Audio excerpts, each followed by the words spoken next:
for the conversation to be out there in the open, that means the parents have to be able to talk about their past traumas, to be able to get the comfort zone going. Like if they're not able to talk, that means I don't have no reason to talk about my feelings because you never talk about your feelings. I mean, I think it's more culture related. Like it's like you gotta fight through it. That's what most parents say. Like just fight through it. It's just nothing like or something. They just tell their children like fight through this thing. Like don't worry about it. You don't have depression or nothing like that. I have couple teens, high school kids, middle school. I get that. I understand that. Relationship matters. And I think all of us, as a parents, we have to adopt a way of kind of building that trust between our youth and in terms, especially fathers.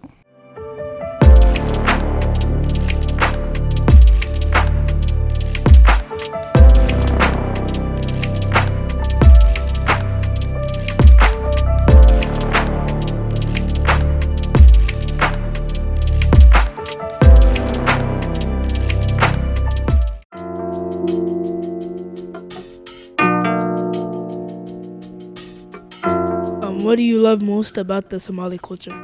Idris, I really like that question. The question, if I heard it correctly, is what do you like about Somali culture? And I was just thinking about it, just off the top of my head. I like the Somali culture because you have to know where you came from if you wanted to go somewhere. It's the foundation. So if you abandon your Somali culture, then you have nowhere to go. You have to have a base, a foundation. And Somali culture is our foundation, our base, and that's why I like it. waxaan ku jeclahay waa wayga fiican oo aanu nalagu hagi karo aanu ku dhaqanno.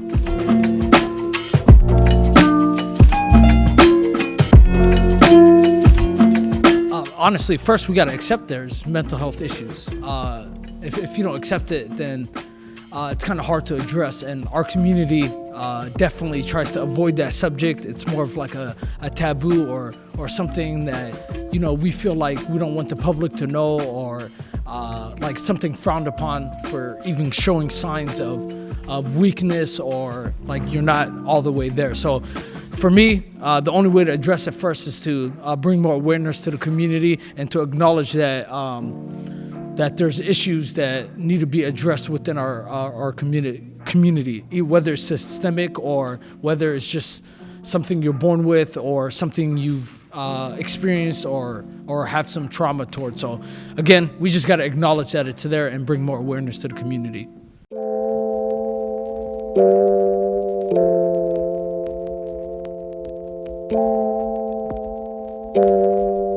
I mean, sometimes, like in our Somali community, like some kids feel like uncomfortable talking to their parents about mental health issues, or if they're feeling depressed or have any anxiety.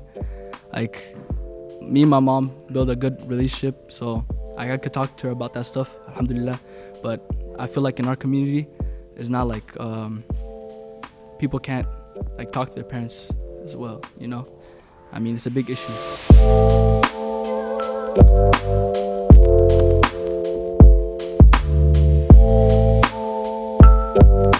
I mean, I think it's more culture related. Like it's like you gotta fight through it. That's what most parents say. Like just fight through it. It's just nothing like or something. They just tell their children like fight through this thing. Like don't worry about it. You don't have depression or nothing like that. So I mean, I feel like it's just culture wise, I feel like as Somali parents, they don't believe like there's mental illness or stuff like that, because I think the way they grew up is different the way we grew up, right? So yeah, that's what I feel like. Our parents came from, at least for me, like what I've experienced, they were on survival mode the whole time they were in the United States, especially when they came over, when the war started. They had to go through their refugee process, their immigration, relocate, start a new life, start everything new and fresh. Because of that, they were in survival mode. So for you to say, I have an issue, I have a problem, and acknowledge that, it's more like we don't have time for that, or it's not the right time to be facing a mental health crisis. So for them, they need more tools and advocates to help them understand like there are issues and you can fix it before it gets worse. Because if it gets worse, it's harder to tackle. At least start it early on, and that way you can get ahead of the problem before, God forbid, something bad happens. So our community has a lot of trauma, and we don't discuss this, and nor does our parents talk about it, and we can't relate. I was born here, and I'm about to be 30 years old. When my parents talk about struggle, they don't speak about all the problems they've endured. They just give you a recap, and the recap is good enough because we've got past of it and we're good. But when it comes down to this society and what we're dealing with, they can't really relate, so they can't really give us input. They can't give us feedback. And how could you really have a dialogue about something that they're not really familiar with? So for the conversation to be out there in the open, that means the parents have to be able to talk about their past traumas, to be able to get the comfort zone going. Like if they're not able to talk, that means I don't have no reason to talk about my feelings because you never talk about your feelings. And your problems, you never spoke to me about it. Why do I got to talk about my problems? Now we both got problems and nobody's really talking about it till one breaks down and has a mental crisis. And that's a bad way of putting things because as a parent, you need to be the first one to initiate these conversations. And that's what you're a parent for. The child is a child, the parent is a parent. The parents don't open up these dialogues and talk about their past problems and their teenage, because the teenage years is the most like shaky years at the end of the day. Once you hit 13, and you're getting into high school and middle school, pretty much sixth grade, you're starting over again and you're the underclassman.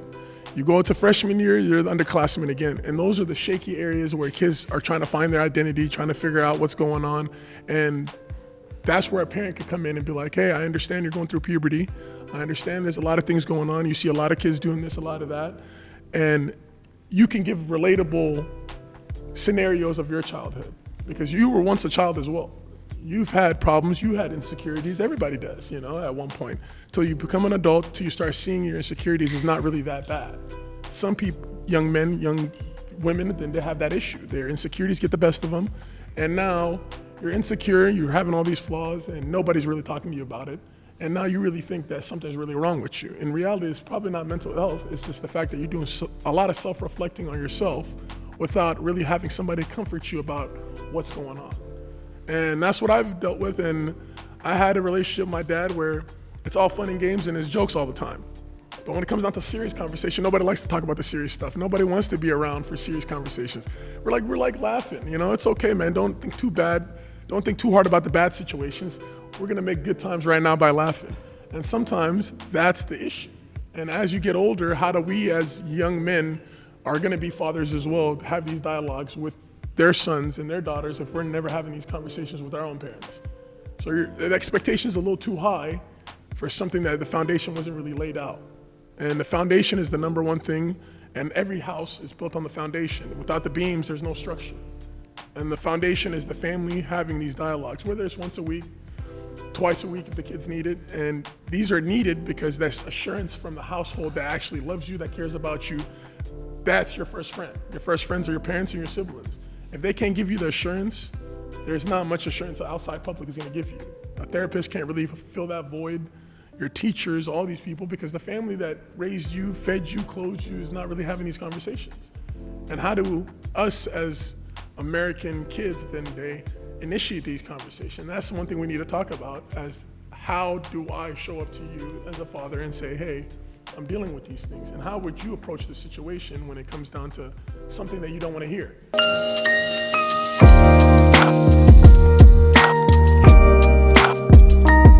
I have couple teens, high school kids, middle school. I get that, I understand that. Relationship matters. And I think all of us as a parents, we have to adopt a way of kind of building that trust between our youth and in terms, especially fathers. We have to have honest conversation, any possible opportunities. Sermon at the mosque, khutbah, every khutbah, at least maybe twice a month, maybe once a month.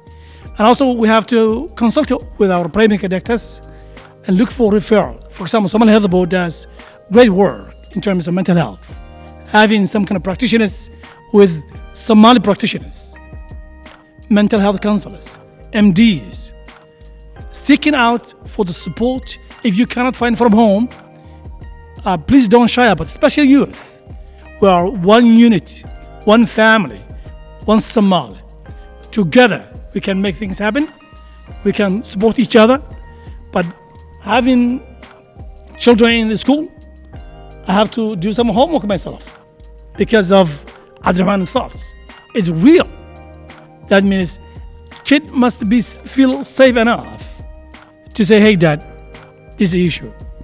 Sometimes, as a father figure, there's instructions, there's waxaan filaya inaan lecture garay. At the same time, waxaan fahmaya dhawaanahan, dabcan parent advocacy iyo iskuula districtiga la soo shaqeeyay, in waalidku uu dhegeysto. Give time dhallaanka. Give time ilmaha. Marka taas waa muhiim, maadaama haddaad dhegaysato oo dhego nugul u sheegto, aad iyo aad bay wax badan kugu sheegayaan. The more you listen, the more stories they're going to tell you.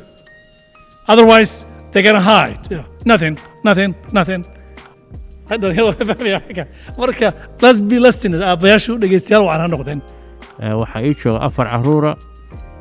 4 caruurta weegii hal maalin oo ama sabtida ama jimcaha oo aan off ahay yaan waxaan la qaataa meeting ilaa 2 saac ilaa 1 saac iyo badh oo aan ka dhaadhiciyaa wixii halka ka jira iyo wixii dhaqankeenu ahaa iyo iyagana la saaxiibo iyo fikirkooda inaan dhagaysto. haddaad intaas samaysid oo weegiiba hal mar aad siisid saacadaha aad siisid ilmihii saaxiib baad noqonaysaa. wiilal ba ii joogaan wiilashii dhammaantood maxay tahay saaxiib aan wada nahay middle school ilaa elementary high school ay ku wada jiraan. marka dhammaantooda ma wada sheekaysanaa wixii ayaga sameynayay aan la sameeyaa, wixii aniga aan sameynay way ila sameeyaan. qaabkan ku soo koro waan tusaale ahaan aniga aabahayga weli wuu nool yahay, laakiin qaabkii ayagaan la baashaalay aabahayga la baashaal noocaas kuma helin.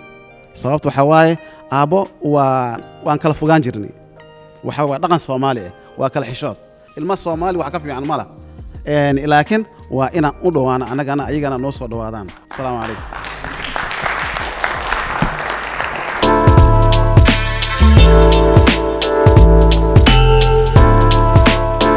In general, I think it has been scientifically proven that doing sports or any physical activity will help with overall health activity for every aspect of your body, including your brain. So doing exercise with friends and family and other people like you, I think puts you in a kind of a group situation where you are not alone.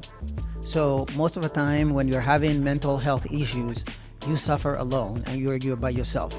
But if you're involved in some sort of sports, and generally team sports, for most of the time that will be your escape, and you people might be able to figure out, hey, what's going with you, and you're close to those people and you might be able to express what you're feeling to those people you're close with, your teammates. If I have something that I'm going through personally, or something happened today and like I don't want to talk about it, I feel like I could go to sports and that could help me a lot and get my mind off of stuff.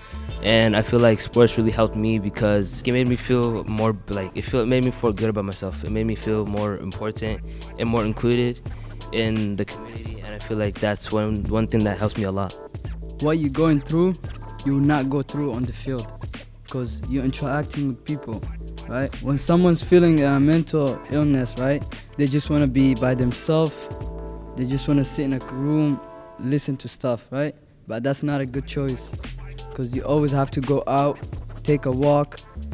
Sports makes you run, like soccer, right? Basketball makes you run, interact with coaches, with people, your friends. You're not alone.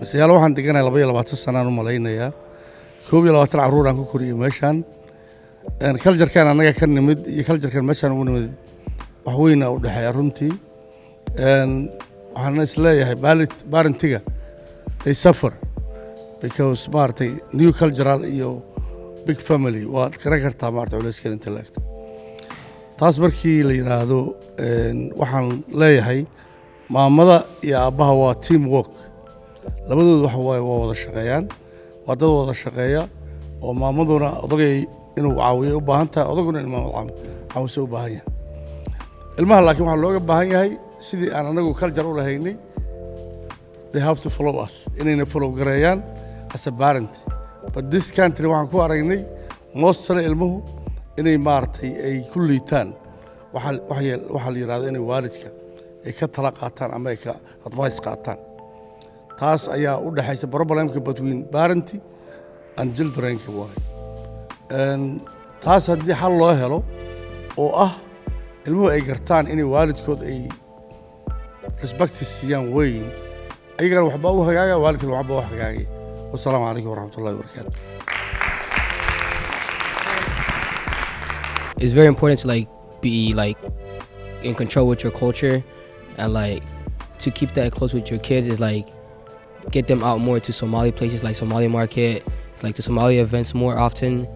And like what I would do is like in the future I would like want to keep my kids like closer to their family members and like where I grew up and stuff.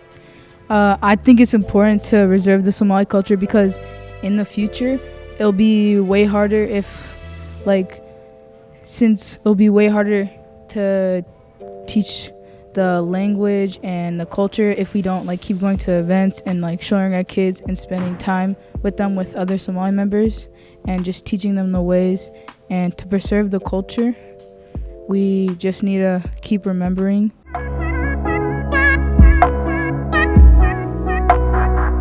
The program is a great program. It talks about the key aspects and like what like children, like kids our age face and like the overall struggles they go through. We got volunteers that come in who are inspiring. They've done a lot of achievements. They go to motivate us to better ourselves and not to limit ourselves. And it's an overall motivating program. You know, in the Somali community, it's not okay to talk about your mental health. But in this group, I've learned that I could talk to people about my mental health and who I can go to.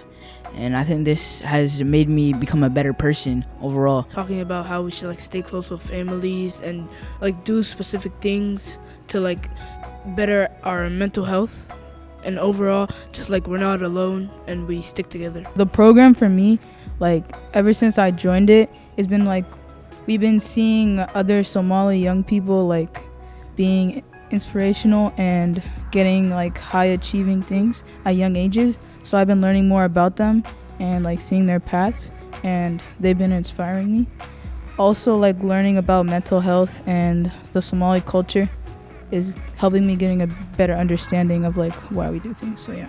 I think this program is good because it helps kids take out their social issues and helps their social issues.